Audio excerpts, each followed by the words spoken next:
फिर तेरी पैदाइश का टाइम आया, तू दुनिया में रोते हुए आया।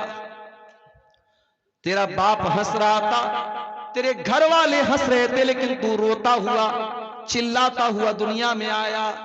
आया तो तू रो रहा था, सब हंस रहे थे। और एक दिन ऐसा भी आएगा जब तू चुपचाप दुनिया से चला जाएगा और तेरे जाने पर तेरे घर वाले रोते रह जाएंगे।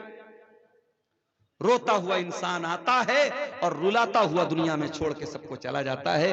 इंसान की जिंदगी बस रोने और रुलाने के दरमियान है मेरे प्यारे साथी। इंसान इस दुनिया में आया, 50 साल की जिंदगी उसको अल्लाह ताला ने दी, 60 साल की जिंदगी उसको अल्लाह ताला ने दी। जवानी का दौर उसने देखा, बुढ़ापे का दौर उसने पाया, ताकत भी उसको मिली, दौलत भी उसको मिली। सवाल ये पैदा होता है, ये जिंदगी अल्लाह ताला ने क्यों दी है? इस जिंदगी का मकसद क्या है? इस जिंदगी का उद्देश्य क्या है? इस जीवन का उद्देश्य क्या है? इस जिंदगी का पर्पस और मकसद क्या है? कुरान का 29वां पारा उठाओ, अल्लाह ताला हमारी पैदाइश का मकसद बयान करता है। फरमाया अल्लज़ी खलक़ल मौत वल हयात लियब्लुवकुम अय्युकुम अहसनु अमला। मेरे बंदो, हमने जीवन और मृत्यु का जो सिस्टम बनाया है, हमने तुमको जो पैदा किया है, हमने मौत को बनाया, हमने जिंदगी को बनाया। क्यों बनाया? लियब्लुवकुम, हम तुम्हारा इम्तिहान लेना चाहते हैं, हम तुम्हारी परीक्षा लेना चाहते हैं, हम तुम्हें जांचना चाहते हैं कि कौन अच्छा अमल करने वाला है, कौन अल्लाह को राजी करने वाला अमल करता है, कौन ऐसा अमल करता है जो अल्लाह की नजर में अच्छा है। दुनिया की नजर में अच्छा है कि नहीं, अल्लाह क्या ये मैटर नहीं करता। दुनिया की नजर में आप कैसे हैं, अल्लाह क्या ये मैटर नहीं करता। अल्लाह की नजर में आप कैसे, आपने वो अमल किया कि नहीं किया जो अल्लाह को पसंद आने वाला है। अल्लाह ताला हम सबको इम्तिहान के तौर पर इस दुनिया में पैदा कर रहा है। हमारी दुनिया की जिंदगी एक इम्तिहान की जिंदगी है मेरे भाइयों, और जिस तरीके से दुनिया के हर इम्तिहान को एक दिन खत्म हो जाना है। एक टाइम है, बच्चा स्कूल इम्तिहान देने गया, स्टूडेंट कॉलेज में एग्जाम देने गया, 2 घंटे का एग्जाम था, 3 घंटे का एग्जाम था, 2 घंटे पूरे हो गए, एग्जामिनर ने कॉपी छीन ली। भाई तेरे एग्जाम का टाइम खत्म हो गया, तू और नहीं लिख सकता है। बच्चे से कॉपी छीन ली गई, तेरी परीक्षा की अवधि समाप्त हो गई, तेरे इम्तिहान का टाइम खत्म हो गया, अब इसके आगे तुम कुछ नहीं कर सकते। मेरे प्यारे साथियों, हमारे भी इम्तिहान का एक टाइम है, और वो टाइम कब है हम नहीं जानते, वो टाइम कब आ जाए हम नहीं जानते। हो सकता है कि आज की रात हम आराम से बिस्तर पे सोने जाएं और सुबह को हम उठ भी ना पाए। हो सकता है कि कल की सुबह का सूरज भी देखना हमको नसीब ना हो। हम तो ऐसा इम्तिहान दे रहे हैं। दुनिया में इम्तिहान देने वाले को पता है मुझे 2 घंटा इम्तिहान देना है, 3 घंटा इम्तिहान देना। हम तो ऐसा इम्तिहान दे रहे हैं, हमें ये तो पता है कि खत्म होना है, कब खत्म होना है ये नहीं पता। इन्नल्लाह इंदहु इल्मुस्साअह व युनज़्ज़िलुल गैथ व यअलमु मा फिल अरहाम व मा तदरी नफ्सुम माज़ा तक्सिबु गदा व मा तदरी नफ्सुम बिअय्यि अर्दिन तमूत। ये 5 चीजें हैं, इसको अल्लाह ताला गैब की कुंजी बोलता है, गैब की चाबी है। जिस तरीके से दुनिया के खजाने की चाबी खजाने के मालिक के पास होती है, ये 5 चीजें गैब से ताल्लुक रखती हैं, और इसकी चाबी किसके पास है? अल्लाह के पास है। कयामत कब आएगी अल्लाह को मालूम है, बारिश कब होगी, कितनी होगी, कहां होगी, अल्लाह को मालूम है।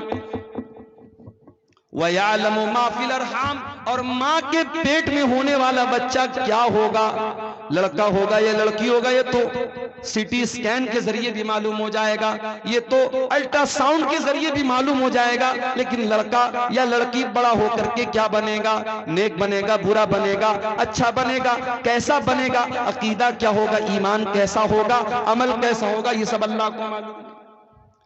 और फरमाया कि कल क्या करने वाले हो किसी को नहीं मालूम। वमा तदरी नफ्सुम माज़ा तक्सिबु गदा, कोई नहीं जानता कि कल उसके साथ क्या होने वाला है। बनारस में एक लड़का अपनी मां के साथ बाइक पर जा रहा है, मां पीछे बैग लेकर के बैठी हुई है। बनारस की एक बहुत मशहूर रोड पर से उसका गुजर होता है। नौजवान लड़के तो वैसे भी गाड़ी बहुत स्पीड में चलाते हैं। लड़का स्पीड में गाड़ी चला रहा है, पीछे मां बैग लेकर के बैठी हुई है। अचानक उसका बैग उसके बगल की उसके साइड की एक बाइक से टकरा जाता है। गाड़ी डिसबैलेंस हो जाती है, लड़का गाड़ी से गिर जाता है। डिवाइडर में उसका सर जा करके लड़ जाता है। घर से चला था मां को ड्रॉप करने और स्पीड में गाड़ी चला रहा था, उसका सर डिवाइडर से टकरा जाता है। 12-13 दिन गुजर गए, आज अभी तक लड़का हॉस्पिटल में कोमा की हालत में है, मौत और जिंदगी से जूझ रहा है। वमा तदरी नफ्सुम माज़ा तक्सिबु गदा, कोई नहीं जानता कि कल उसके साथ क्या होने वाला है। सामान 100 बरस का है, पल की खबर नहीं। इंसान 100 साल आगे की प्लानिंग करके चल रहा है, लेकिन कल क्या होने वाला है इंसान उस बात की गारंटी नहीं दे सकता। और फरमाया पांचवी चीज, वमा तदरी नफ्सुम बिअय्यि अर्दिन तमूत, कोई नहीं जानता कि वो कहां मरेगा, कब मरेगा छोड़ दो, कैसे मरेगा छोड़ दो, कहां मरेगा। बाबुआन का रहने वाला, बसमतिया का रहने वाला, नेपाल बॉर्डर का रहने वाला इस बात की गारंटी नहीं दे सकता कि मैं अपने गांव में, अपने इलाके में, अपने घर में मरूंगा। अल्लामा एहसान इलाही ज़हीर, लाहौर में बम धमाके में हमला होता है, उन जख्मी हो जाते हैं। जलसे के दौरान बम धमाका होता है, कई उलमा मौके पर शहीद हो जाते हैं। अल्लामा एहसान इलाही ज़हीर, जिनको सऊदी अरब की हुकूमत भी बहुत उनकी इज्जत करती थी, वहां की हुकूमत ने ऑफर किया उनकी बॉडी को, उनके शरीर को, उनको रियाज के हॉस्पिटल में ले जाकर के एडमिट कराया गया, सऊदी अरब की राजधानी रियाज। वहां इलाज के दौरान अल्लामा एहसान इलाही ज़हीर बच न पाए, इंतकाल हो गया, शहीद हो गए। वो इंतकाल लाहौर में हुआ, पाकिस्तान में हमला लाहौर में हुआ, इंतकाल रियाज में हुआ, और फिर जनाजा मदीना लेके आया गया और मस्जिद नबवी में जनाजे की नमाज पढ़ाई गई और बकी के कब्रिस्तान में दफन किया गया। वमा तदरी नफ्सुम बिअय्यि अर्ज़िन तमूत, कोई नहीं जानता कहां मरेगा, कब्र की मिट्टी नसीब होगी कि नहीं होगी, घर वाले उसकी मिट्टी दे पाएंगे कि नहीं दे पाएंगे, इस बात की भी कोई गारंटी नहीं है। मेरे भाइयों, हम और आप तो वो इम्तिहान दे रहे हैं, हमें तो ये भी पता नहीं इम्तिहान की कॉपी कब छीन ली जाए। ऐ इंसान, तू कितना नादान है, तू दुनिया में इम्तिहान देने के लिए आया है और तुझे ये भी पता है कि वो इम्तिहान हो सकता है कल खत्म हो जाए, हो सकता है परसों खत्म हो जाए। तुझे ये भी नहीं मालूम कि तेरा इम्तिहान कब खत्म हो जाएगा और कब तेरा हिसाब शुरू हो जाएगा। ऐ इंसान, फिर भी तू गफलत में पड़ा हुआ है, तुझे अपने इम्तिहान की कोई टेंशन नहीं है। इक़्तरब लिन्नासि हिसाबुहुम व हुम फी गफलतिन मुअरिदून। ऐ इंसानों, तुम कितने नादान हो, तुम्हारे हिसाब का टाइम करीब आ चुका है, फिर भी तुम गफलत में पड़े हुए हो। इसीलिए हमारे नबी फरमाते हैं, जाया करो कभी कभी कब्रिस्तान, ज़ूरुल क़ुबूर, ऐ मेरी उम्मत के लोगों कब्रिस्तान जाया करो। फ़इन्नहा तुज़क्किरुकुमुल आखिरा, कब्रिस्तान जाओगे, मरे हुए लोगों की कब्रों को देखोगे, जब मुर्दा लोगों के घरों को, उनकी कब्रों को देखोगे, तुम्हें आखिरत की याद आएगी, तुम्हें अपना अंजाम याद आएगा। बिल्डिंगों में रहते हुए शायद मौत ना याद आए, बाल बच्चों के साथ हंसते खेलते हुए शायद तुम्हें मौत याद ना आए, दुनिया के पैसे गिनते हुए शायद तुम्हें मौत न याद आए, बैंक बैलेंस को चेक करते हुए शायद तुम्हें मौत याद ना आए, फेसबुक की रील्स देखते हुए शायद तुम्हें मौत याद ना आए, दुनिया की रंगीनियों में खो करके शायद तुम्हें मौत याद ना आए। लेकिन जब तुम कब्रिस्तान जाओगे, तुम देखोगे कल का करोड़पति भी उसी मिट्टी के अंदर लेटा हुआ है, कल का अरबपति भी उसी मिट्टी के अंदर लेटा हुआ है। बहुत बड़ा आलिम दीन था, बहुत बड़ी बड़ी तकरीरें करता था, आज वो भी इसी मिट्टी के नीचे दफन हो चुका है। बड़ा नाम कमाया करता था, बड़ी शोहरत थी, बड़ी इज्जत थी, आज वो भी इसी मिट्टी की चादर ओढ़ के सोया है। फ़इन्नहा तुज़क्किरुकुमुल आखिरा, जब तुम कब्रिस्तान को देखोगे, जब तुम कब्रों को देखोगे, तो तुम्हें मौत की याद आएगी। मौत को याद किया करो। मौत हमारी औकात हमें याद दिलाती है, मौत हमारी हैसियत हमें याद दिलाती है। इंसान को जब ये लगने लगे इस दुनिया में मैं सबसे ज्यादा सुप्रीम हूं, मेरे ऊपर कोई ताकत नहीं, कोई पावर नहीं है, मैं सबसे बड़ा पावरफुल हूं, मौत आकर के बता देती है कि इंसान तू किस खेत की मूली है। बहुत बड़ा बादशाह था फिरौन, बहुत बड़ा बादशाह था फिरौन, इतना बड़ा बादशाह था कि अल्लाह ताला का मजाक उड़ाता था। मूसा अलैहिस्सलाम से कहता था कि ऐ मूसा तू क्या मुझसे बात करेगा, ऐ मूसा तू क्या मुझसे बात करेगा, अरे तेरी जुबान में तो लुकनत है, तेरी जुबान में लड़खड़ाहट है, ऐ मूसा तू मुझसे बात करने के लायक नहीं है। मूसा का मजाक उड़ाया, अल्लाह के नबी का मजाक उड़ाया, उसने तो अल्लाह का भी मजाक उड़ाया। कहा कि ऐ हामान मेरे लिए महल बना दे, सीढ़ी लगा दे, मैं जरा झांक करके देखूं कि मूसा का रब कैसा है, मूसा का अल्लाह कैसा है। उसने अल्लाह का मजाक उड़ाया, उसने मूसा अलैहिस्सलाम का मजाक उड़ाया। उसने यहां तक कहा हाज़िल अनहारु तजरी मिन तहती, ऐ मूसा ये देखो मैं मिस्र का बादशाह हूं और बड़ी बड़ी नदियां मेरी सल्तनत में बहती हैं, मेरे महल के नीचे से दरिया बहता है, मैं तो दरियाओं का मालिक हूं, मैं तो इन नदियों का मालिक हूं। अल्लाह ने कहा ऐ फिरौन अब तेरे गुरूर को मैं खाक में मिलाता हूं। फिरौन को कैसी मौत आई? फिरौन को अल्लाह ताला ने दरियाए कुलजुम में डुबा करके मार दिया। उसी दरिया में मूसा अलैहिस्सलाम के लिए रास्ता बन गया और उसी दरिया में फिरौन की कब्र बन गई, फिरौन डूब गया। और फिरौन जब डूब गया तो अल्लाह ने फरमाया कम तरकू मिन जन्नातिन व उयून व ज़ुरूइन व मकामिन करीम व नामतिन कानू फाकिहीन। देखो जरा फिरौन कितने बड़े बड़े महल छोड़ के गया था, कितने बड़े बड़े बागात छोड़ के गया था, कितने अच्छे अच्छे मकामात छोड़ के गया था। कज़ालिका व औरसनाहा कौमन आखरीन, आज फिरौन के महलों का हमने किसी और को वारिस बना दिया। महल फिरौन का है, बाग फिरौन का है और उसकी नहरें फिरौन की है, लेकिन आज फायदा उठाने वाले और लोग हैं। इसलिए मेरे भाइयों कभी भी अपनी ताकत पर गुरूर मत करना, ताकत तो फिरौन के पास भी थी। कभी अपनी दौलत पर गुरूर मत करना।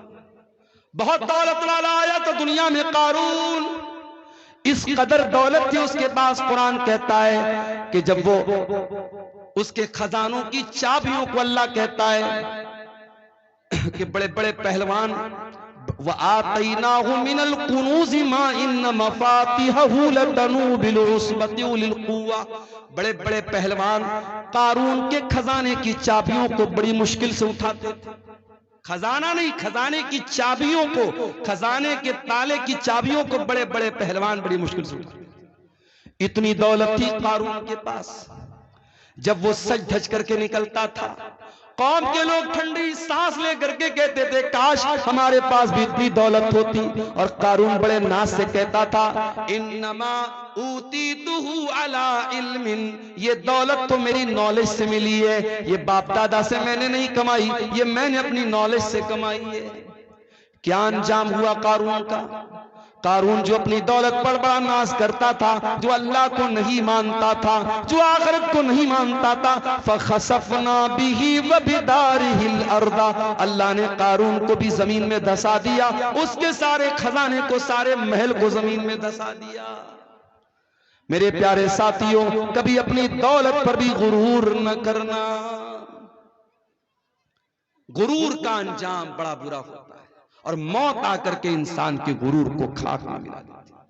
इसीलिए अल्लाह ताला सूरह वाक़िया के अंदर कहता है फलौला इदा बलगतिल हुल्कूम व अंतुम हीनइज़िन तंजुरून व नहनु अक़रबु इलैहि मिनकुम वलाकिन ला तुबसिरून। मेरे बंदो जब जान निकलने का टाइम आता है, जब रूह निकलने का टाइम आता है और तुम देखते हो तुम्हारा करीबी इंसान मर रहा है, तुम्हारा बाप मर रहा है, तुम्हारी माँ मर रही है, तुम्हारी बीवी मर रही है, तुम अपनी आंखों से मरता हुआ देख रहे हो लेकिन तुम कुछ नहीं कर सकते।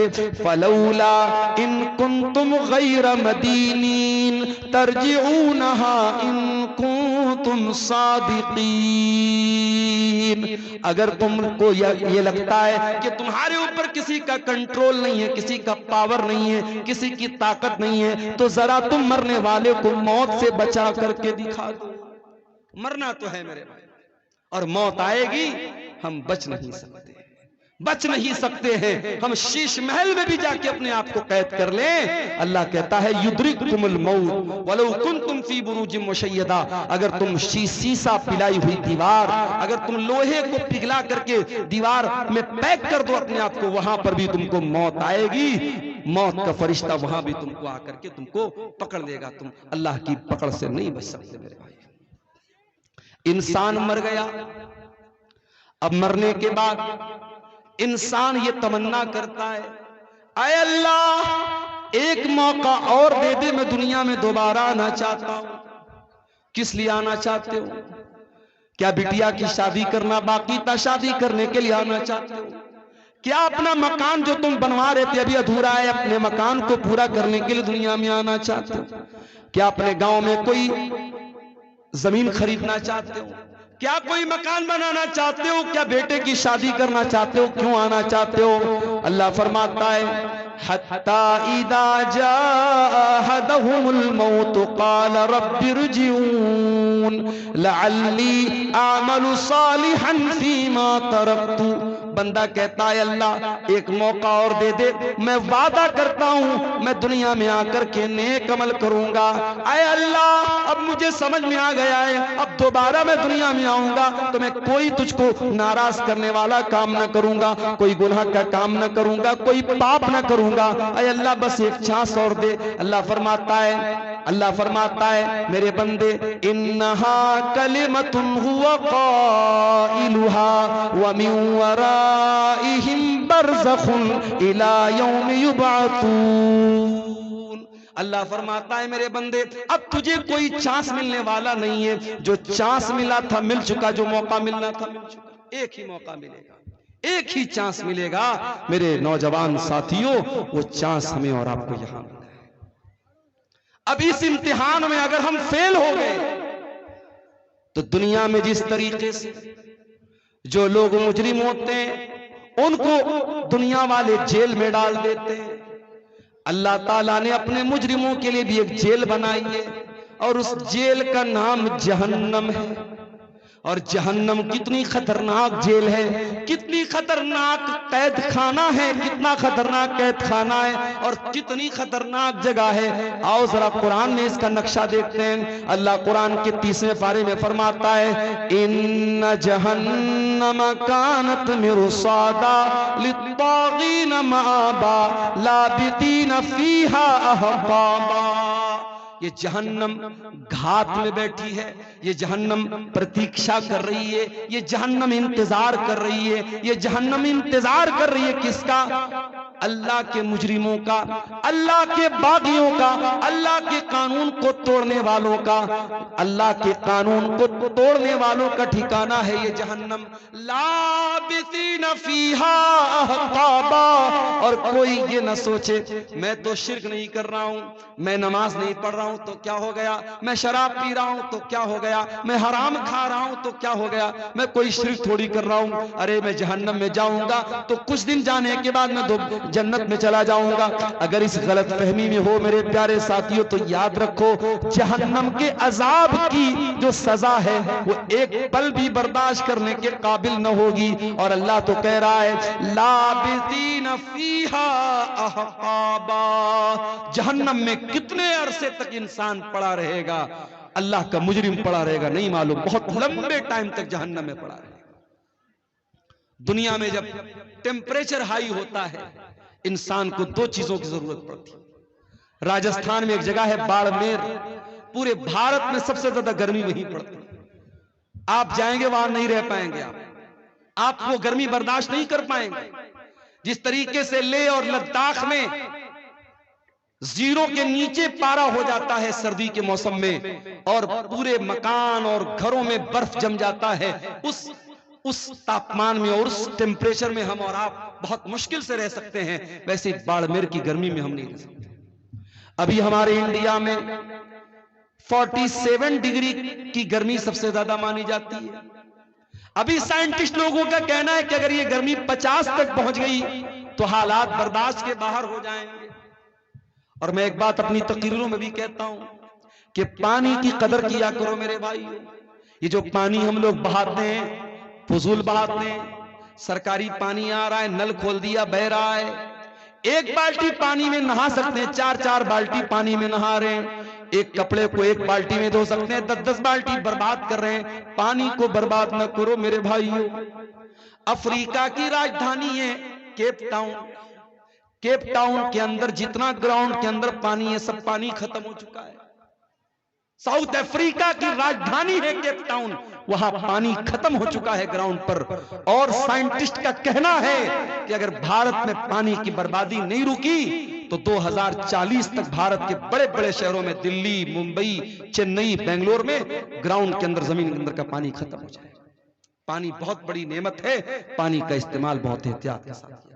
हमारे नबी की सुन्नत भी है, हमारे नबी सल्लल्लाहु अलैहि वसल्लम बहुत कम पानी में वजू कर लेते थे और बहुत कम पानी में गुस्ल कर लेते थे। हमारे यहाँ तो माशाअल्लाह नल का इंतजाम है, टोटी का इंतजाम है, खोल लिया तो लोग बेदर्दी से पानी बहा रहे हैं। मेरे प्यारे साथियों, पानी की कदर करो, पानी बहुत बड़ी नेमत है। जब गर्मी बढ़ती है तो पानी की जरूरत पड़ती है, गर्मी बढ़ती है तो ठंडक की जरूरत पड़ती है। अल्लाह फरमाता है ला यज़ूक़ून फ़ीहा बरदन वला शराबा, जहन्नम के अंदर ना तो जहन्नमियों को ठंडक मिलेगी ना पानी मिलेगा। प्यास लगेगी पानी चाहिए, पानी भी नहीं है, गर्मी लगेगी ठंडक चाहिए, ठंडक भी नहीं मिलेगी। इल्ला हमीमन व गस्साका, उनको मिलेगा तो खौलता हुआ गर्म पानी मिलेगा, उनको मिलेगा तो पीपो मवाद मिलेगा, उनको मिलेगी तो गलीज किस्म की चीजें मिलेंगी जो ना खा सकते हैं ना पी सकते हैं। अल्लाह, ये जहन्नमियों का हाल होगा। ला यज़ूक़ून फ़ीहा बरदन वला शराबा इल्ला हमीमन व गस्साका जज़ाअन विफ़ाक़ा। अल्लाह फरमाता है ऐ मेरे बंदो, हम जहन्नमियों के साथ कोई जुल्म नहीं करेंगे, कोई अत्याचार उनके साथ न होगा। ये उनके करतूतों का फल होगा, ये उनके करतूतों की सजा होगी। हम तो इंसाफ करेंगे। जानते हो दुनिया में सबसे खतरनाक तराजू जो होता है वो ज्वेलर का तराजू होता है, सोनार का तराजू होता है। हो सकता है चंदे में कुछ औरतों ने अपने जेवरात भी दिए हों। औरतें जो नाक में नथिया पहनती हैं, आप सोनार क्या जाएंगे, सोनार अपने तराजू पर नाक की नथिया को रख के बता देगा इसका वजन। औरतें कान में बाली पहनती, बड़ी हल्की होती है, उस बाली को सोनार अपने तराजू पे रखेगा, उसका वजन सामने आ जाएगा। ये दुनिया के तराजू का हाल है। अल्लाह ताला कयामत के दिन भी एक तराजू रखेगा, और वो तराजू कैसा होगा?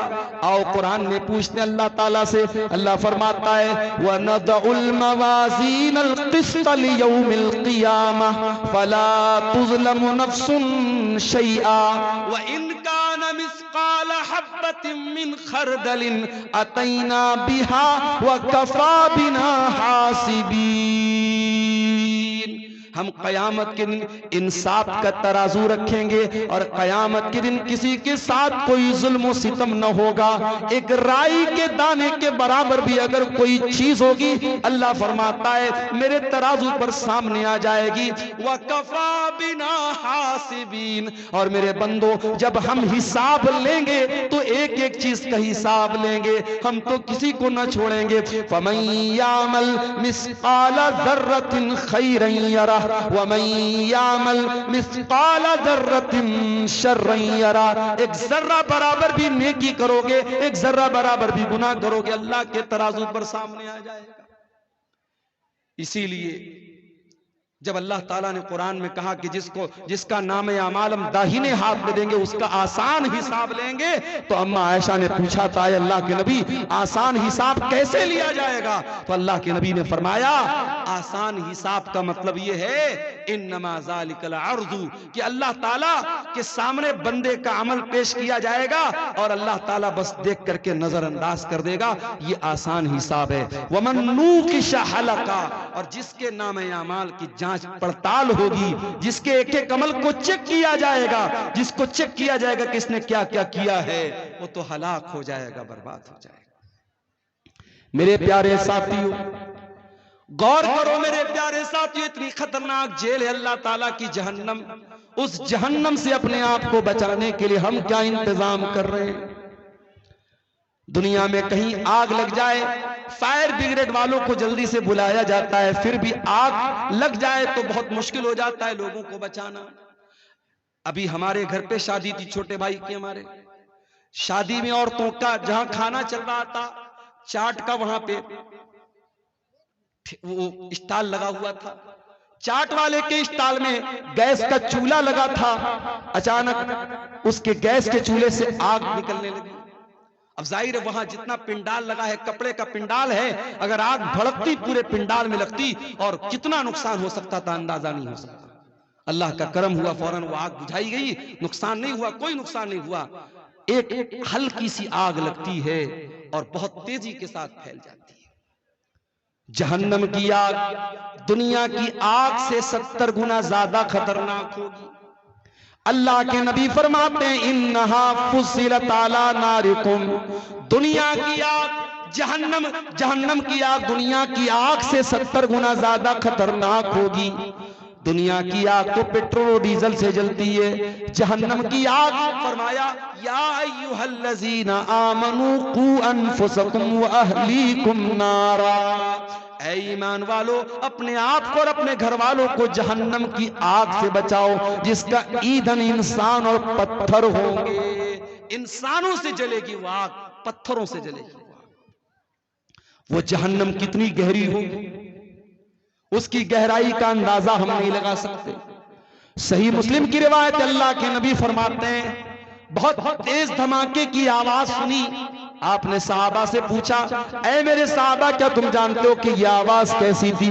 सहाबा ने कहा अल्लाह और उसके रसूल ज्यादा बेहतर जानते हैं। आपने फरमाया हाजा हजरुन रुमिया बिही फिन्नार मुंज़ु सबईन खरीफा, ऐ मेरे सहाबा 70 साल पहले जहन्नम के अंदर एक पत्थर गिराया गया था, आज जाकर के वो जहन्नम की गहराई तक पहुंचा है, आज जाकर के वो जहन्नम की तह तक पहुंचा है। यानी एक पत्थर को जहन्नम के अंदर गिराया जाए तो 70 साल के बाद वो पत्थर जहन्नम की गहराई तक पहुंचता। इतना खतरनाक है जहन्नम की गहराई। मेरे प्यारे साथियों, उस जहन्नम की आग से हम अपने आप को बचाने के लिए क्या इंतजाम कर रहे हैं? हमारे प्यारे नबी जनाबे मोहम्मद रसूलुल्लाह सल्लल्लाहु अलैहि वसल्लम तो उसी जहन्नम की आग से हमको बचाने के लिए आए थे। आपके आने का मकसद यही था दुनिया के लोग ईमान वाले बन जाएं, नेक अमल करने वाले बन जाएं, दुनिया के लोग जहन्नम की आग से बच जाएं। यही आपका मकसद था, आपकी जिंदगी का मकसद था। यही मकसद लेकर के आप दुनिया में आए थे, किस तरीके से अल्लाह के बंदों को जहन्नम की आग से बचाया जाए। यही आपका मिशन था और इसी की टेंशन आपको रहा करती थी और इतना सोचा करते थे आप कि अल्लाह ताला कुरान में कहता है फला अल्लाका बाखिउन नफ्सका अला आथारिहिम इल्लम युमिनु बिहादल हदीथ असफा। ऐ नबी, आपको लोगों के ईमान लाने की इतनी चिंता है, इतनी फिक्र है, कहीं इस चिंता में आप अपने आप को हलाक न कर दे, कहीं खत्म न कर दे। अल्लाह के नबी फरमाते हैं ओ लोगों, मेरी मिसाल और तुम्हारी मिसाल तो ऐसी है जैसे कोई इंसान आग जलाता है और आग जैसे वो जलाता है वैसे ही परवाने और पतंगे उस आग में जल जल के मरने लगते हैं। वो दूर करने की कोशिश करता है मगर वो परवाने नहीं मानते और बार बार उस आग में कूद करके मरते हैं। अल्लाह के नबी फरमाते हैं अना आखिजुम बिहुजजिकुम अनिन नार, हो लोगों मैं तुम्हारी कमर पकड़ पकड़ के तुमको जहन्नम की आग से बचा रहा हूं, व अंतुम तक्तहिमून फीहा, लेकिन तुम जहन्नम के अंदर जा रहे हो। अच्छा एक बात बताओ, क्या कोई बाप कभी चाहेगा कि अपने बेटे को आग में डाल दे? कभी नहीं चाहेगा। आग में डालना तो बड़ी दूर की बात है, बच्चे को जरा सी आग की चिंगारी भी पहुंचे, बाप अगर वाकई में बाप है, उसके सीने में बाप का दिल है, अपने बेटे को हल्की सी चिंगारी में भी मुब्तला नहीं देख सकता। हमारे प्यारे नबी इस उम्मत के रूहानी बाप थे। हमारे नबी के दिल में एक बाप अपने बच्चों का जितना खैरखा होता है, जितना भलाई चाहने वाला होता है, उससे कहीं ज्यादा भलाई चाहने वाले हमारे नबी थे। इसीलिए हमारे नबी ने एक एक चीज बता दी, कौन सा काम करोगे तो जहन्नम में जाओगे और कौन सा काम करोगे तो जहन्नम से बचोगे। आपने फरमाया इत्तकुन नार वलौ बिशिक्की तमरा, ऐ लोगों जहन्नम की आग से अपने आप को बचा लो, वलो बिशिक्की तमरा, अगर एक खजूर का टुकड़ा तुम दे करके अल्लाह की राह में सदका करके अगर बचा सकते हो, अगर अल्लाह की राह में एक खजूर का टुकड़ा तुम दान दे करके, चंदा दे करके, सदका दे करके अगर अपने आप को जहन्नम की आग से बचा सकते हो तो बचा लो। अल्लाह के नबी ने बहुत सारे ऐसे अमाल बताए। आपने फरमाया मन सल्लल बरदैनी दखलल जन्ना, जो फजर की नमाज और असर की नमाज, जो दो ठंडी नमाजें, जो इन दोनों नमाजों को पाबंदी से पढ़ेगा वो जन्नत में जाएगा। बहुत सारे अमाल आपने ऐसे बताए हैं जो हमको जहन्नम से बचाने वाले और जन्नत में लेकर के जाने वाले। अब आइए कुछ ऐसे अमाल भी आपके सामने बयान करो जो जहन्नम में लेकर के जाने वाले। इसलिए कि बीमारी का इलाज ये भी होता है कभी कभी कि हम बीमारी को जान जाएं। कहते ना जानकारी ही बचाव है। जब हमें यह मालूम हो जाए कि ये चीज हमको जहन्नम में लेकर के जाने वाली है, हम उससे अपने आप को बचाएंगे, इंशाअल्लाह हम जहन्नम से जाने से इंशाअल्लाह बच जाएंगे। आइए जरा कुरान उठाते हैं मेरे प्यारे साथियों, वो कौन सी चीजें जो जहन्नम में लेकर के जाने वाली हैं। सबसे पहली चीज और सबसे खतरनाक चीज जो जहन्नम में लेकर के जाने वाली है, कुरान कहता है इन्नल्लाह ला यगफिरु अन युशरक बिही व यगफिरु मा दून ज़ालिका लिमन यशा। अल्लाह ताला शिर्क को माफ नहीं करेगा। अल्लाह के साथ किसी और को शरीक किया जाए, किसी और की इबादत की जाए, इसको अल्लाह ताला बर्दाश्त नहीं करेगा। अल्लाह क्या इस गुनाह की माफी नहीं। आज कितने मुसलमान हैं, उनके गले में देखो धागा पड़ा हुआ है, उनके हाथ में देखो धागा पड़ा हुआ है, और वो धागे के ऊपर ये अकीदा रखते हैं कि जब तक ये धागा मैं पहने हुए हूं तब तक मैं बीमार न पड़ूंगा, मुझे नजर न लगेगी, मेरा बच्चा बीमार न पड़ेगा। मेरे प्यारे साथियों, कितने मुसलमान हैं जो बुतों के आगे नहीं तो कम से कम कब्रों के आगे जाकर के सजदा कर रहे हैं, कितने पेड़ के आगे जाकर के धागा बांध रहे हैं, कितने मुसलमान हैं जो जानवरों तक की बनाई हुई कब्रों पर जाकर के सर झुका रहे हैं। मौलाना अल्ताफ हुसैन हाली ने बड़ा सच्चा नक्शा खींचा था, कहा था करे गैर गर बुत की पूजा तो काफिर, कवाकिब में माने करिश्मा तो काफिर, झुके आग पर बहरे सजदा तो काफिर, जो ठहराए बेटा खुदा का तो काफिर, मगर मोमिनों पर कुशादा है राहें, परस्तिश करे शौक से जिसकी चाहे, नबी को जो चाहे खुदा कर दिखाएं, इमामों का रुतबा नबी से बढ़ाएं, मजारों पे जा जा के नजरें चढ़ाएं, शहीदों से जा जा के मांगे दुआएं, न तौहीद में कुछ फर्क इससे आए, न इस्लाम बिगड़े न ईमान जाए। मुसलमान ये समझता है उसने कलमा पढ़ लिया अब वो शिर्क नहीं कर सकता, वो शिर्क प्रूफ हो गया, उससे शिर्क नहीं हो सकता। सिर्फ कलमा पढ़ लेने से शिर्क नहीं, शिर्क से आप नहीं बच सकते जब तक कलमा के ऊपर आप अमल न करेंगे और कलमा के तकाज़े को आप नहीं समझेंगे। मेरे प्यारे साथियों, शिर्क से अपने आप को बचाओ, शिर्क करने वाला जहन्नम की आग में हमेशा हमेशा जलेगा। इन्नहु मन युशरिक बिल्लाहि फक़द हर्रमल्लाहु अलैहिल जन्नह व मअवाहुन नार व मा लिज़्ज़ालिमीन मिन अंसार। जो शिर्क करेगा वो हमेशा जहन्नम में रहेगा, उसका कोई मददगार नहीं। और आगे बढ़िए, शिर्क तो नहीं करता है इंसान, कुफ्र करता है। कुफ्र का मतलब क्या होता है? जितनी चीजों पर ईमान लाना अनिवार्य है, जरूरी है, उसमें से किसी चीज का इनकार कर देना। अब ये भी नोट कर लो कि 6 चीजों पर ईमान लाना जरूरी है। अल्लाह पर, उसके फरिश्तों पर, उसकी किताबों पर, उसके रसूलों पर, कयामत के दिन पर और तकदीर पर। ये 6 चीजें हैं जो ईमान के अरकान है, जो पिलर्स ऑफ ईमान है। इन 6 में से किसी का भी इनकार कर दे, कोई फरिश्तों को ना माने, कोई अल्लाह की किताबों को ना माने, कोई कयामत को ना माने, कोई तकदीर को ना माने, इन 6 चीजों का इनकार करने वाला काफिर है, काफिर। और अल्लाह फरमाता है वमन यकफुर बिल ईमान फक़द हबिता अमलुहु व हुवा फिल आखिरति मिनल खासिरीन। कि ईमान लाने के बाद अगर कोई कुफ्र करेगा, कोई कलमा पढ़ने के बाद इन चीजों में से किसी चीज का इनकार करेगा तो वो बर्बाद हो जाएगा दुनिया में भी और आखिरत में।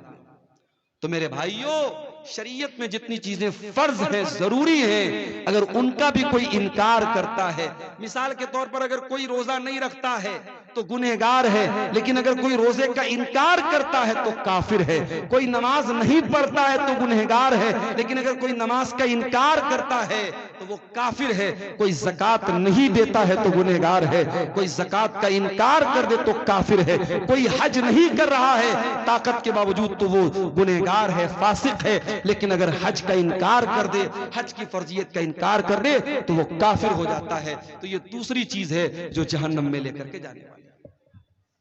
और आगे बढ़िए, एक और चीज है जो जहन्नम में लेकर के जाने वाली है, अल्लाह का मजाक उड़ाना, रसूल का मजाक उड़ाना, फरिश्तों का मजाक उड़ाना, शरीयत की किसी ऐसी चीज का मजाक उड़ाना जिसका मजाक उड़ाने से इंसान काफिर हो जाता है।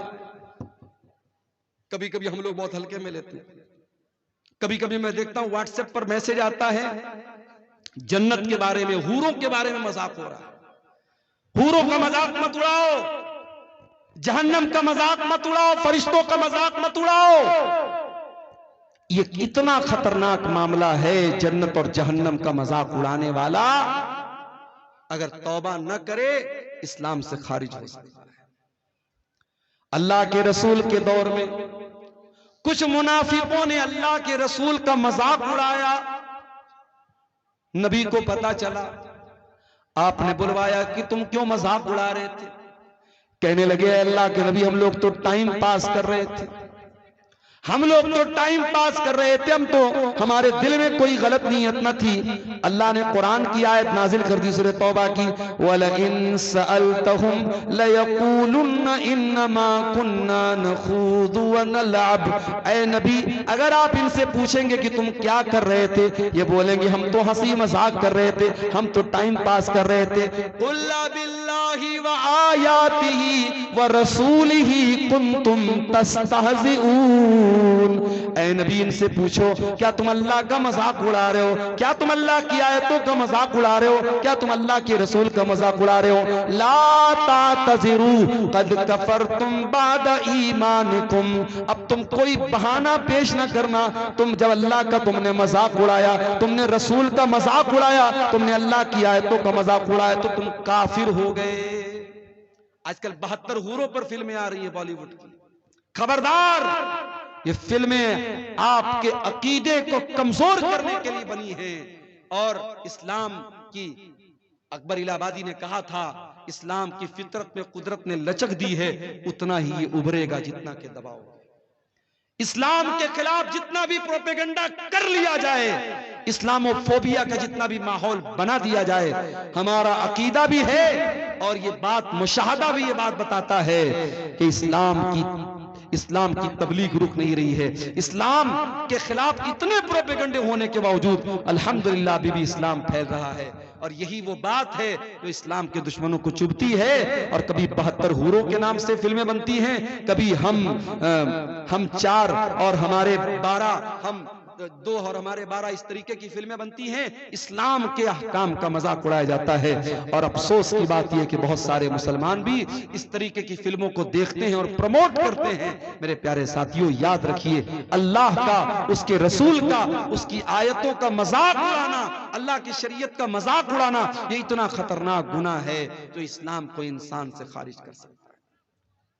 हमारी बहुत सारी बहनें नकाब नहीं पहनती, नकाब नहीं पहनती। ये उतने बड़े अफसोस की बात नहीं है कि वो नकाब नहीं पहनती। अफसोस की बात यह है कि वो नकाब के ऊपर कमेंट करती हैं और कहती हैं, अरे मौलाना साहब, ये नकाब आप लोगों ने अपने मन से इसको निकाला है, इस्लाम में इसकी कोई हैसियत नहीं है। यहां तक औरतें कहती हैं, जो पर्दा से दूर भागती हैं, जो बेहया औरतें होती हैं, वो कहती हैं अरे पर्दा वर्दा क्या होता है, इंसान का दिल पाक होना चाहिए, इंसान की नजर पाक होनी चाहिए। मेरे प्यारे साथियों, एक लड़की घर से नकाब पहन करके नहीं निकलती है, वो बहुत बड़ा गुनाह करती है। मगर एक लड़की नकाब नहीं पहनती है और साथ में वो नकाब का मजाक उड़ाती है और नकाब को इस्लाम के अहकाम में से, पर्दे को इस्लाम के अहकाम में से निकालने की कोशिश करती है। ऐसी औरतों को जा करके कुरान की ये आयत पढ़ के सुना दो, या अय्युहन नबिय्यु कुल लिअज़वाजिका व बनातिका व निसाइल मुमिनीना युदनीना अलैहिन्ना मिन जलाबीबिहिन्ना ज़ालिका अदना अन यु'रफ़ना फला यु'ज़ैन। ऐ नबी, अपनी बीवियों से कह दीजिए, अपनी बेटियों से कह दीजिए और तमाम मुसलमान औरतों से कह दीजिए कि जब वो अपने घर से निकला करें तो अपने ऊपर जिल्बाब डाल लें, अपने ऊपर नकाब डाल लें, अपने ऊपर ऐसी चादर डाल लें जिससे उनका शरीर ढक जाए, जिससे उनका बदन ढक जाए। अल्लाह फरमाता है ये पर्दा उनकी पहचान बन जाएगा, ये पर्दा बता देगा कि ये नकाब पहनने वाली औरतें, ये पर्दा करने वाली औरतें, और कोई उनको छेड़ने की हिम्मत न कर सकेगा। मेरे प्यारे साथियों, जो लोग ये बोलते हैं कि दिल साफ होना चाहिए, पर्दा करने की कोई जरूरत नहीं है, मैं उनसे पूछता हूं, इस दुनिया में क्या सहाबे किराम से भी ज्यादा कोई साफ सुथरे दिल वाला आया था? नबियों के बाद, अल्लाह के पैगंबरों के बाद अगर सबसे ज्यादा पाक और साफ दिल वाला कोई आया था तो नबी के सहाबा आए थे। और इस दुनिया में सबसे नेक औरतें अगर थी तो नबी की बीवियां थी। लेकिन कुरान कहता है नबी की बीवियों के बारे में भी कि उनको भी पर्दा करना है। और अल्लाह ताला अपने नबी के सहाबा से कहता है कि जब तुम अपने नबी के घर में जाओ और तुम्हें कोई सामान मांगना है नबी की बीवियों से, फस्अलूहुन्ना मिन वराई हिजाब, तो पर्दे की आड़ से मांगो, डायरेक्ट मत जाओ। ज़ालिकुम अतहरु लिकुलूबिकुम व कुलूबिहिन्ना, इसी में तुम्हारे दिल की भी पाकी है, इसी में उनके दिल की भी पाकी है। मेरे प्यारे साथियों, कुरान 1400 साल पहले बता रहा है कि पर्दा करने के बाद दिल पाक होता है, पर्दा के बगैर दिल पाक नहीं। एक बात और बोल दूं, लड़की जवान हो गई, अब चाहे टीचर सामने हो, चाहे चाचा हो, चाहे कोई भी, चाचा का नाम तो मैंने ऐसे ले लिया, टीचर हो, कोई भी ऐसा रिश्तेदार हो जो गैर महरम, अगर गैर महरम है तो जवान लड़की को उससे पर्दा करना है। वहां ये नहीं चलेगा कि साहब मेरे गांव के हैं। मैंने एक मरतबा तकरीर में बोल दिया था, बड़ा उस पर बवाल भी हुआ, एक लड़की के बारे में जो बहुत मशहूर हुई थी पूरे इंडिया में। वो नकाब में एक स्कूल कॉलेज में जा रही थी और उसके ऊपर जब फिरका परस्तों ने हमला करने की कोशिश की, उसने नारे तकबीर लगाया था, पूरी दुनिया में उस लड़की का बड़ा नाम वायरल हुआ था। लेकिन बाद में एक और वीडियो आया जिसमें मैंने देखा कि एक अजनबी आदमी, कोई भी अजनबी आदमी उसके घर जाता है उसको शाबाशी देने के लिए और उस जवान लड़की के कंधे पर हाथ रखता है। तो जाहिर है कि हम उस लड़की के जज्बे की अपनी जगह कदर करते हैं, मगर जो चीज गलत है वो गलत रहेगी। शरीयत ये कहती है कि अगर कोई मर्द बहुत नेक है और कोई औरत बहुत नेक है, लेकिन अगर दोनों गैर महरम हैं तो दोनों को प्राइवेसी अगर मिलेगी, दोनों तन्हाई में मिलेंगे, अकेले में मिलेंगे, तो तीसरा शैतान, ला यख्लुवन्ना रजुलुन बिइम्रातिन इल्ला वसालिसुहुमा शैतान, अगर कोई मर्द किसी औरत के साथ अकेले में होगा तो तीसरा शैतान, चाहे लड़की आलिमा हो, लड़का आलिम हो, लड़की बहुत अपने दौर की नेक हो और लड़का अपने दौर का बहुत बड़ा अल्लाह का वली हो, अगर लड़का और लड़की, मर्द और औरत अगर गैर महरम हैं और अकेले में मिल रहे हैं तो तीसरा शैतान होगा।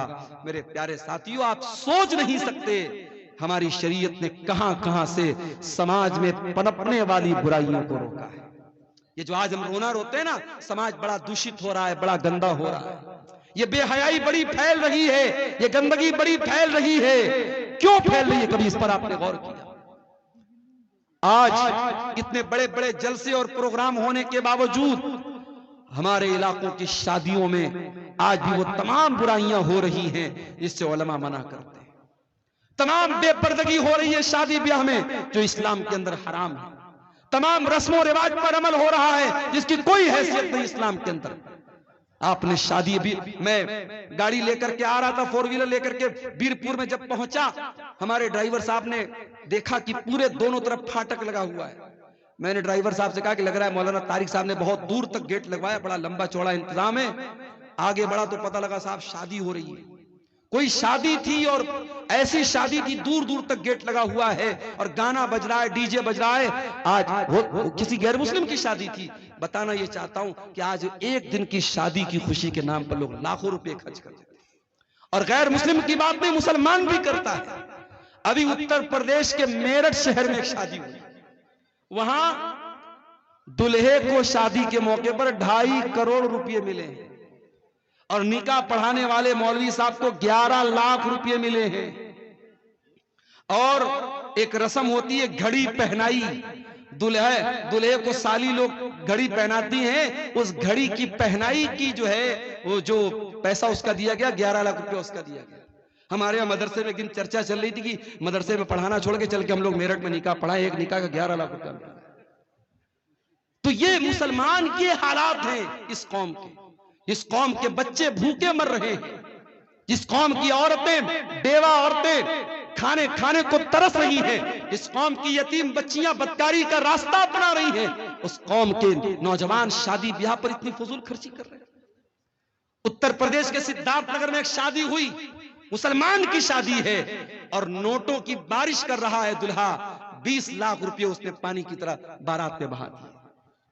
ये सारे करतूत हम करते हैं, उसके बाद हम कहते हैं कि हमारे साथ फला जगह ये क्यों हो रहा है, हमारे साथ फला जगह ये क्यों हो रहा है, हमारी मस्जिदों पर क्यों निशाना साधा जा रहा है, हमारे मदरसों पर क्यों निशाना साधा जा रहा है। मेरे प्यारे साथियों, हमें अपना मुहासबा करने की जरूरत है, अपने गिरेबानों में झांकने की जरूरत है। मेरे नबी ने तो निकाह को इतना आसान कर दिया। आपने फरमाया इन आज़मन निकाही बरकतन इसरुहु मऊनतन, सबसे ज्यादा बरकत उस निकाह में होती है जिसको सबसे कम खर्च में निपटाया जाए। नबी के दौर में निकाह होता था, बहुत मामूली खर्च में निकाह हो जाता था। और ऐसा नहीं कि नबी के दौर में सब गरीब लोग थे, उसमें उस्मान गनी के जैसे करोड़पति लोग भी थे, उसमें अब्दुर्रहमान बिन औफ के जैसे करोड़पति लोग भी थे। दौलत वाले होते थे या गरीब होते थे, बड़े सिंपल तरीके से निकाह कर लेते थे और बीवी को ले आते थे। और वहां एक नहीं 4-4 बीवियों का रिवाज था। इस्लाम ने अगर मर्द के पास ताकत है तो 4 बीवियों तक की इजाजत दी, इसमें कोई शर्म की बात नहीं है। आज एक मर्द जिना करके 10 औरतों के साथ जिना करे, उतना बुरा नहीं माना जाता। अगर कोई बेचारा उसके पास ताकत है, जिस्मानी एतबार से, माली एतबार से, अगर वो एक के साथ साथ दूसरी बीवी कर ले, दूसरी शादी कर ले, बवाल हो जाता है साहब। पूरे गांव वाले उसका जीना हराम कर देते हैं और पहली बीवी और उसके घर वाले तो उसका जीना हराम कर ही देते हैं। याद रखो मेरे भाइयों, हलाल को मुश्किल बनाओगे, हराम आसान हो जाएगा। और आज हराम आसान हो चुका है और हमारी और आपकी सोच से बहुत ऊपर जा चुका है। जिनाकारी और बदकारी मुस्लिम समाज में इतनी आम होती चली जा रही है। मेरे पास आए दिन फोन आता है और ऐसे ऐसे मसले पूछे जाते हैं, अल्लाह की पनाह, शर्म आती है। मौलवी साहब, लड़के ने लड़की के साथ गलत काम कर लिया, फिर लोगों ने शादी करा दी, शादी के 3 महीने के बाद बच्चा हो गया। अब क्या किया जाए, क्या दोबारा निकाह करना पड़ेगा? ये वो मसले हैं, उनका जवाब क्या देना है वो एक अलग मसला है। लेकिन मुसलमानों की सोसाइटी में इस तरीके के मसले पैदा हो, ये सोचने की बात है मेरे प्यारे साथियों, ये अफसोस करने की बात है, ये अफसोस करने का मकाम है। हलाल को मुश्किल बनाओगे, हराम आसान हो जाएगा। शादियों को आसान करो। नौजवानों, तुमसे भी कहता हूं, अपने बाप से जाके कह दो, अपनी मां से जाके कह दो, मेरी शादी सुन्नत के मुताबिक करो, आसान तरीके से करो। अपने ससुर के ऊपर बोझ न बनो, अपने होने वाले ससुर के ऊपर बोझ न बनो, किसी तरीके के जहेज के चक्कर में न पड़ो। आसान और सिंपल लाइफ गुजारो, इज्जत और खुददारी के साथ। ससुराल से मिलने वाले बेड से बेहतर है चटाई पर लेट करके जिंदगी गुजार दो। ससुराल से मिलने वाले फ्रिज का ठंडा पानी पीने से बेहतर है कि घड़े का ठंडा पानी पी के गुजारा करो। ससुराल से मिलने वाली बाइक पर चलने से बेहतर है अपनी कमाई की साइकिल पर अपनी बीवी को बिठा करके चलो। मेरे प्यारे साथियों, इज्जत और खुददारी आपके हाथों में है, अब आप खुद डिसाइड कर लीजिए हमको क्या करना है। मेरे अजीजों, ज़िनाकारी वो गुनाह है जो जहन्नम के अंदर लेके जाने वाला है। अल्लाह कहता है वला तक़रबु ज़िना इन्नहु काना फ़ाहिशतन व साअ सबीला। ऐ मेरे बंदो, तुम ज़िना के करीब भी ना जाना, ये बड़ा ही गंदा काम है, बहुत बुरा रास्ता है। अल्लाह के नबी की आदत थी फजर की नमाज पढ़ने के बाद आप सहाबा की तरफ अपना चेहरा कर लेते थे और आप सहाबा से पूछते थे क्या तुमने कोई ख्वाब देखा है। सहाबे किराम अपना ख्वाब बयान करते थे, अल्लाह के प्यारे नबी अपना ख्वाब बयान करते थे। एक दिन अल्लाह के नबी ने अपना ख्वाब बयान किया, उस ख्वाब में अल्लाह ताला ने अपने नबी को जहन्नम के अजाब के बहुत सारे मनाजिर दिखाए थे। बहुत लंबी हदीस है, मैं पूरी हदीस आपके सामने नहीं पढ़ना चाहता हूँ, उसका एक टुकड़ा आपके सामने पढ़ना चाहता हूँ कि अल्लाह के नबी ने उस ख्वाब में देखा कि आपका गुजर एक ऐसी जगह से हुआ जो तंदूर के जैसी जगह थी। तंदूर जिसमें रोटी बनाई जाती है, तंदूर के जैसी कोई जगह थी। अल्लाह के नबी फरमाते जब मैंने झांक करके देखा उस तंदूर के अंदर से आवाजें आ रही थी, चिल्लाने की आवाजें। मैंने जब झांक करके देखा तो उसमें बहुत सारे मर्द औरत उल्टे लटके हुए थे और सबके सब बरहना थे, सबके सब नंगे थे, उसके बदन पर कोई कपड़ा न था, मर्द भी नंगे औरतें भी नंगी, वो उल्टे लटके हुए थे और जहन्नम की आग आती थी और उनकी शर्मगाहों में दाखिल हो रही थी।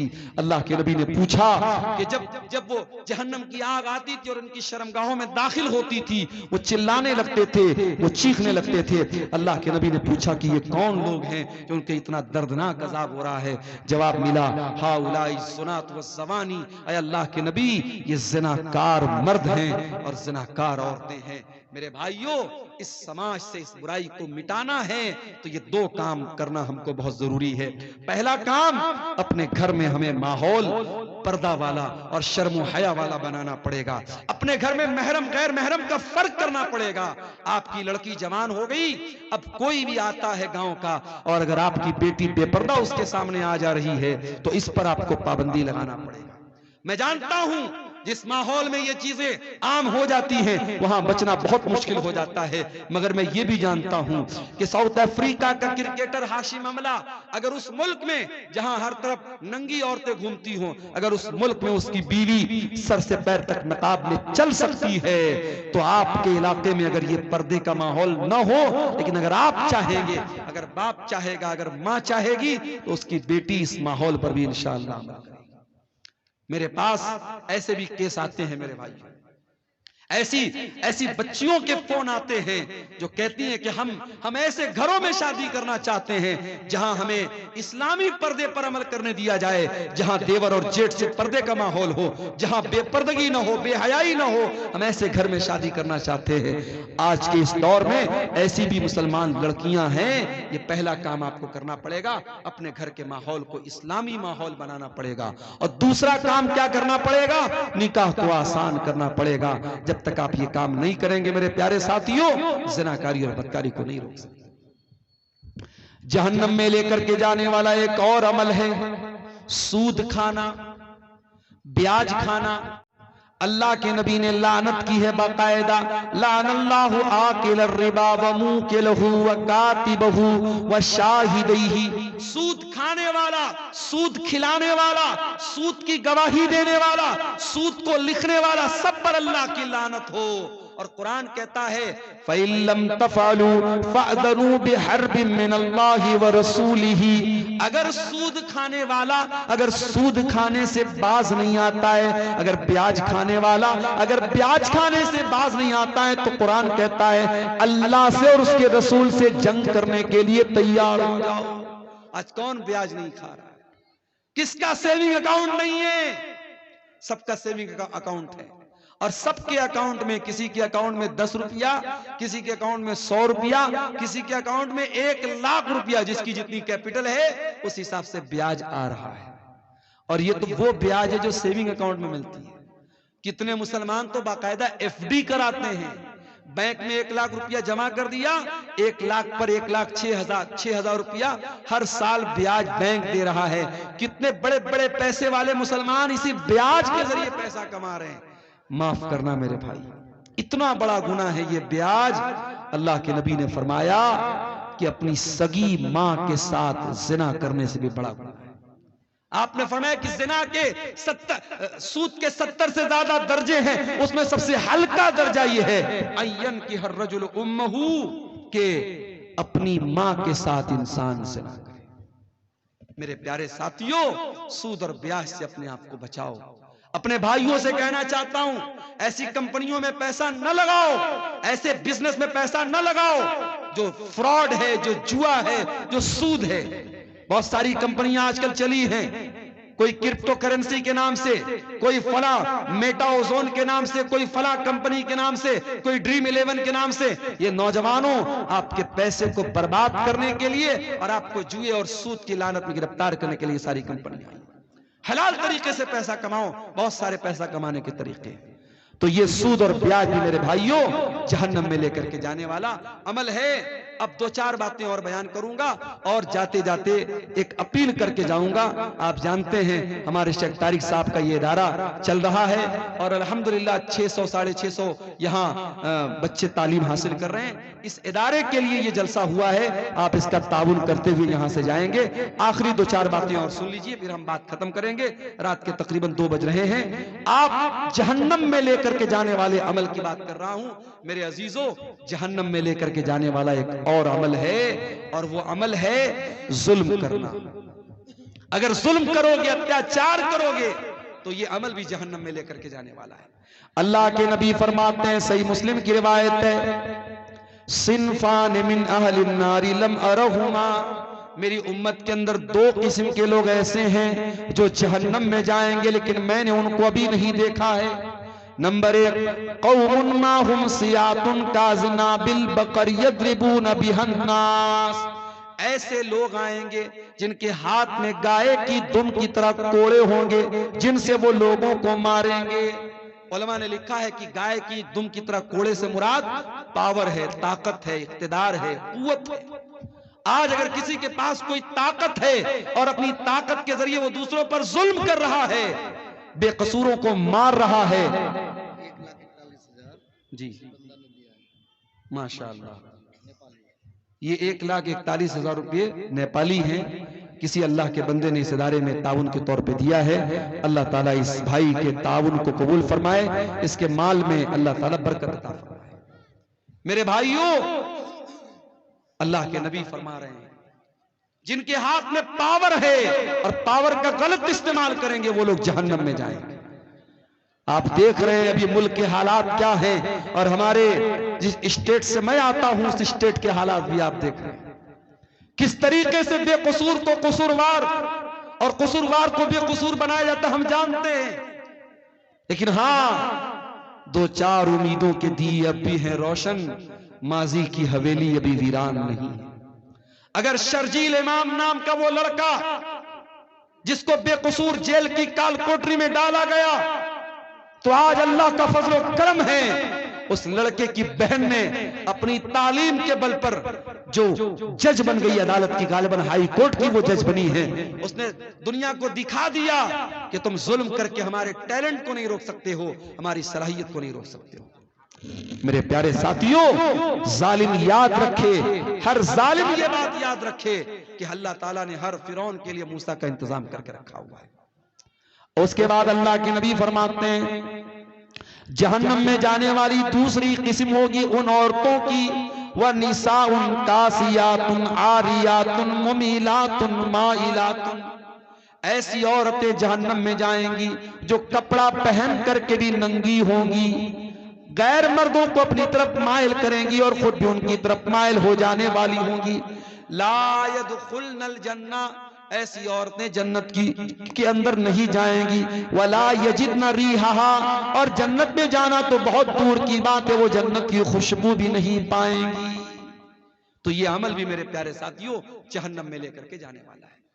और आगे बढ़िए, किसी का हक मार लेना, किसी की जमीन पर नाजायज कब्जा कर लेना, भाई का अपनी बहन का हक मार लेना, बाप का अपनी बेटी का हक मार लेना, पड़ोसी का हक मार लेना, यह भी बहुत बड़ा गुनाह है।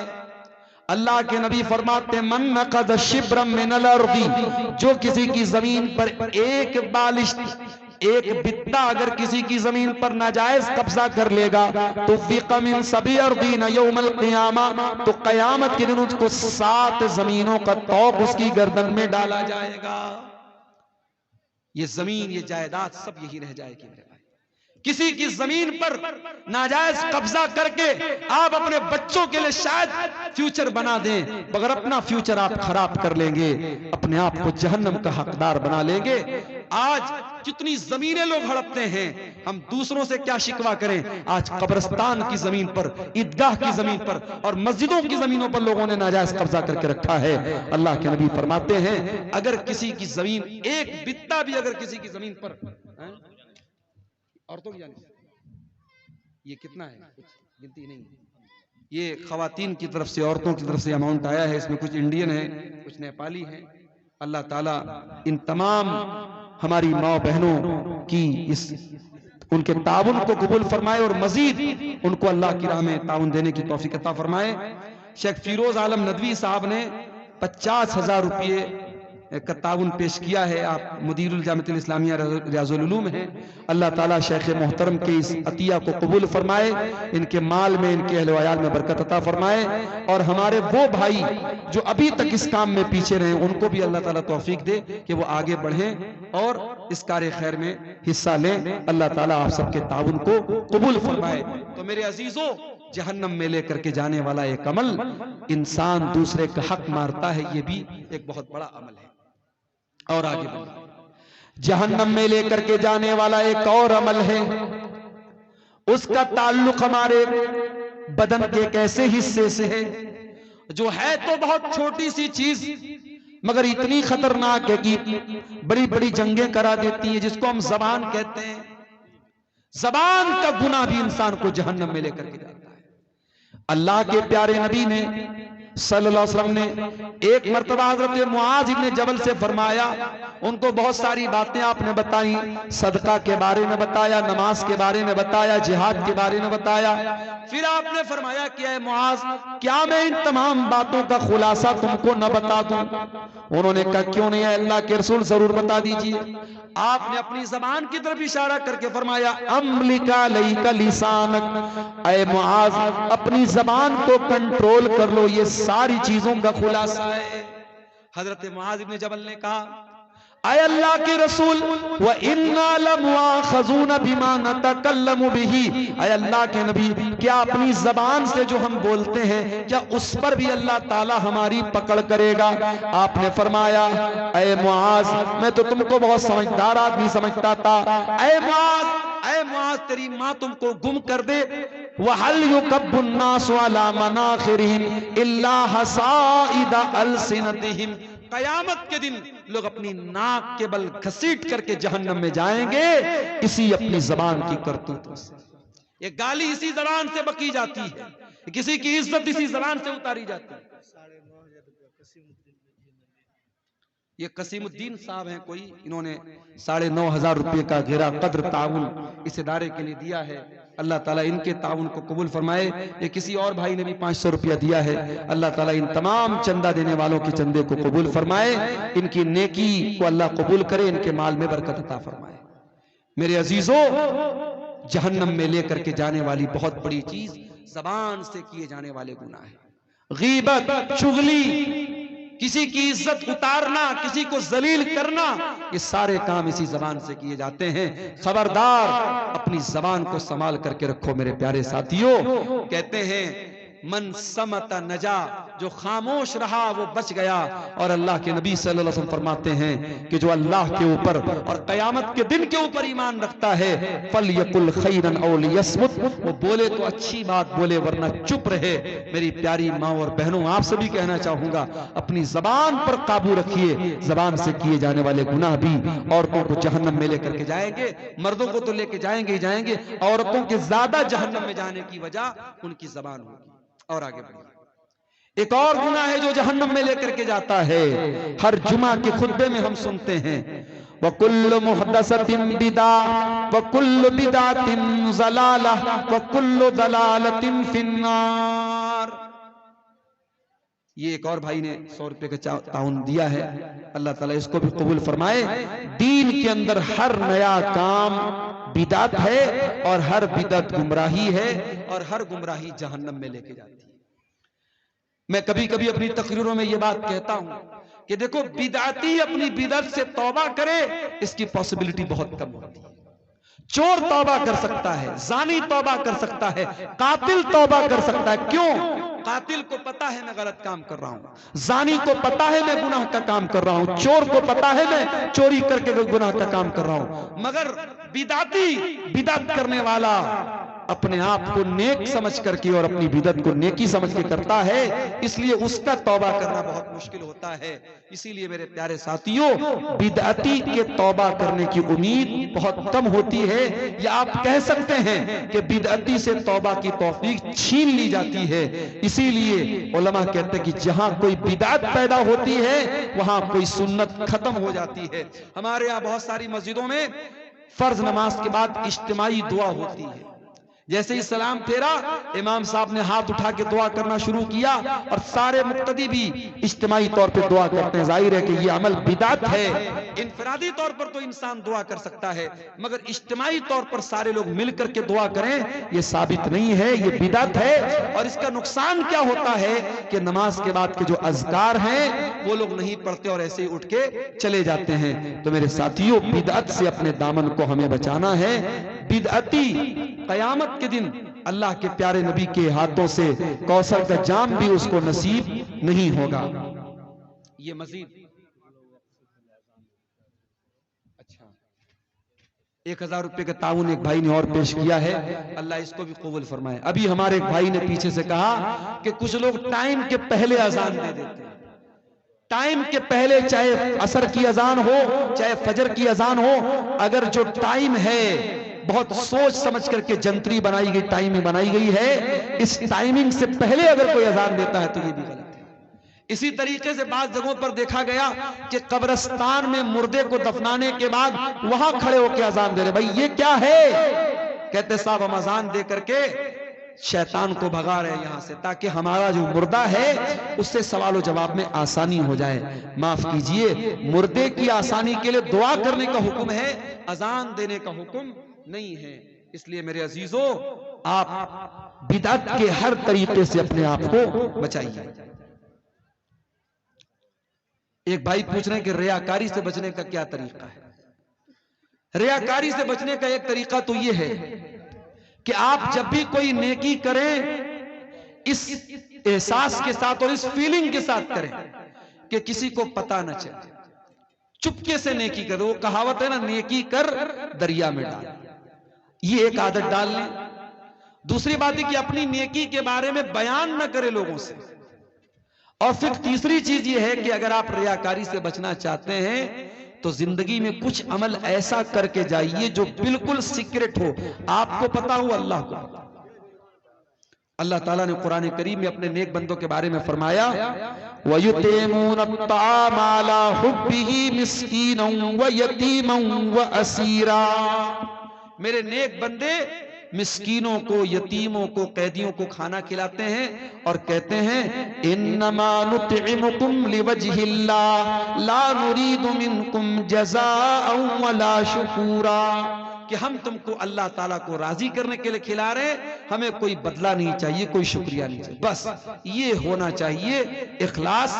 अगर ये चीज आपके अंदर है इंशाअल्लाह तो रियाकारी से आप बच जाएंगे। अगर कोई रिश्तेदार या माँ बाप कुरान पढ़ने के लिए बोला तो बच्चा उनको खुश करने के लिए अच्छे से पढ़ते हैं। और सऊदी की आवाज क्या लिखा है, सुरीली आवाज, सुरीली आवाज से पढ़ते हैं, तो ये रियाकारी है या नहीं? देखिए, कुरान को ऐसे भी सुरीली आवाज से पढ़ना चाहिए। माँ बाप को दिखाने के लिए आप पढ़ते हैं तो गलत है। कुरान जब भी पढ़ें तो अच्छी आवाज में पढ़ने का हुक्म है। अल्लाह के नबी की हदीस है, मल्लम यतगन्न बिल कुरान फलैसा मिन्ना, कि जो कुरान को गा करके ना पढ़े, गा करके पढ़ने का मतलब कुरान को अच्छी आवाज में, सुरीली आवाज में ना पढ़े, वो हम में से नहीं है। कुरान को अच्छी आवाज में पढ़ना चाहिए, लेकिन बाप के डर से पढ़ रहा है और ऐसे नॉर्मल आवाज में पढ़ रहा है तो ये गलत बात है। अच्छी आवाज में हमेशा पढ़ना चाहिए। अगर कभी बच्चे जो होते हैं छोटे होते हैं, नासमझ होते हैं, उस्ताद के डर से कभी क्लास में पढ़ दिया तो उतना बड़ा कोई मसला नहीं है, उसको रियाकारी नहीं बोलेंगे। अगर कोई इमाम नमाज पढ़ाए और पढ़ाते पढ़ाते नापाक हो जाए, उनकी वजू खत्म हो जाती है, तो ऐसी सूरत में क्या करना चाहिए? देखिए, अगर नमाज के दौरान किसी का वजू टूट जाता है तो उसको नमाज तो फौरन तोड़ देनी चाहिए। हदीसों से जो बात साबित है वो यही है कि उसको नमाज फिर उसके आगे कंटिन्यू नहीं करना चाहिए। अब वो इमाम है तो ऐसी सूरत में वो अगर अकेला पढ़ रहा होता तो भाई चलो ठीक है, नमाज तोड़ के जाएगा, दोबारा वजू आके पढ़ेगा। तो अगर वो इमाम है तो भी वो यही काम करे।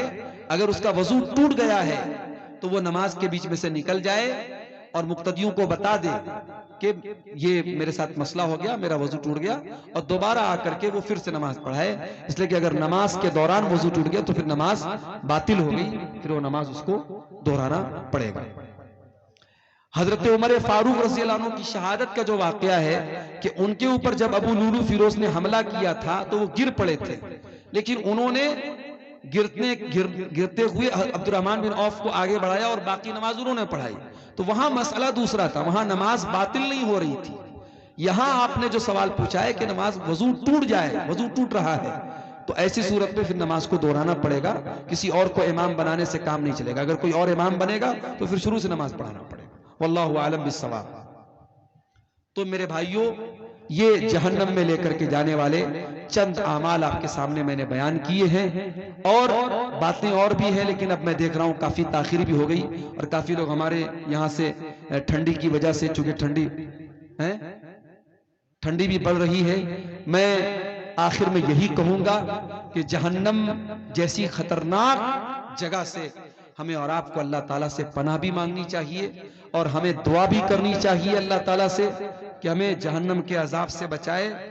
और इसी तरीके से हमें वो अमाल भी करने चाहिए जो हमें जहन्नम में लेकर के जाने से बचा ले। सवाल पूछा गया कि बिदअती के पीछे नमाज होगी या नहीं होगी। देखिए, इसमें थोड़ी सी तफसील है।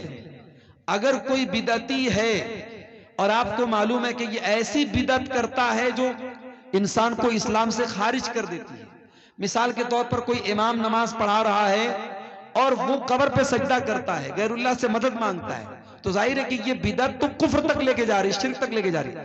ऐसे इमाम के पीछे आप नमाज नहीं पढ़ेंगे। लेकिन अगर कोई बिदअती है लेकिन उसकी बिदअत ऐसी बिदअत नहीं है जो कुफ्र तक लेके जाती हो, तो वो बिदअती है, गुनहगार है, लेकिन उसके पीछे आप नमाज पढ़ सकते हैं। लेकिन जानबूझ करके कस्दन अच्छे इमाम को छोड़ करके, मुत्तबे सुन्नत इमाम को छोड़ करके ऐसे बिदअती इमाम के पीछे नमाज नहीं पढ़े। जहां मजबूरी की बात हो, आप बाजार में जा रहे हैं, मार्केट में जा रहे हैं और कोई मस्जिद आ गई, तो वहां आप नमाज पढ़ सकते हैं। लेकिन अगर ये कन्फर्म है कि वो बिदअती जो है वो कोई शिरकिया अमल कर रहा है, तो फिर उसके पीछे आप नमाज नहीं पढ़ेंगे। अल्लाह ताला से दुआ है रब्बुल आलमीन हमें नेक अमल और अच्छी समझ की तौफीक अता फरमाए।